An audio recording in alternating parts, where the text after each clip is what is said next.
Келип чыккан башкы планына ылайык, Кеңсай массивинин башкы планына ылайык, башкы планда 7 мектеп, 6 бала бакча, 11 соода жайлары, 31 көп кабаттуу турак үйлөр, көп кабаттуу турак үйлөрдүн жайгашкан аянты бул жакта.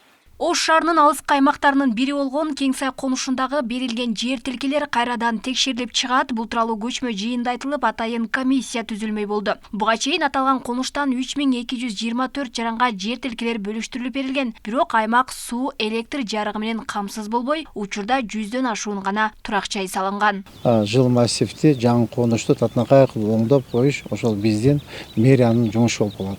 Раскулачылык эле бири-биринен участок алып кете берсе анда кандай? Анда мыйзам деген болуш керек, тартип деген болуш керек. Мыйзам иштеш керек, тартип иштеш керек.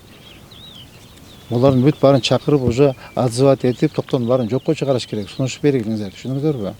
Кезегинде Кеңсай массивин өздөштүрүү үчүн миллиондогон каражаттар бөлүнгөн. Алсак 2012 жылдан 2017 жылдар аралыгында 860 миллион 856 миң каражат ажыратылган. Анын 205 миллионуна 16 мегаваттык 2 трансформатор курулуп, компания курулушту аягына чыгарган эмес. Ал жүйөлүк конуш электр жарыгысыз калган. Шаар мэри маселени жеринде көрүп, трансформаторду ревизия кылуу тапшырмасын берди.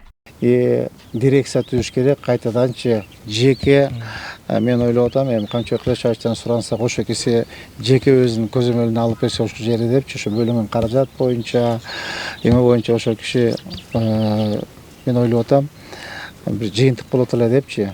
Аталган конуштун башкы планын түзүүдө анда соц объектилер да каралган. Массивте 7 мектеп, 6 бала бакча, 11 соода жайы, 31 көп кабаттуу үй курулушу керек. Учурда соц объектилер курулчу жай бош турат. Мындан улам берилген жерлердин документтери апрелдин аягына чейин каралып чыкмай болду. Жана подстанция боюнча да укустан теги Алмазовичте айтып кетпеди, Рустам Алмазович, ал боюнча кылмыш иши козголуп, бүгүнкү күндө азыр областтык сотто каралып атат. Бул 2 жолу Верховныйга чейин айланып келди.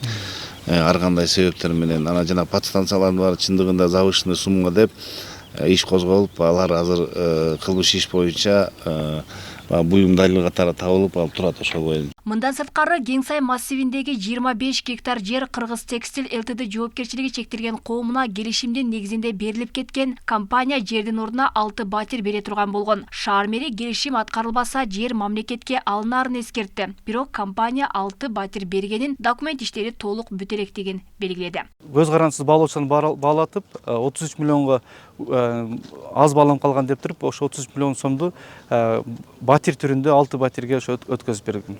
Кагазында. Бирок батирлер фактически бүгүнкү чейин өткөзүп берилет. Белгилей кетсек, Кеңсай конушу буга чейин Айыл чарба багытындагы жер болгон, 2010 жылдары трансформацияга берилген. Конуш жалпы 1624 гектар болсо, анын 500 гектары шаардын аймагына карайт. Алмагүл Эркебагызы, Урмат Умарбеков, Ош ТВ.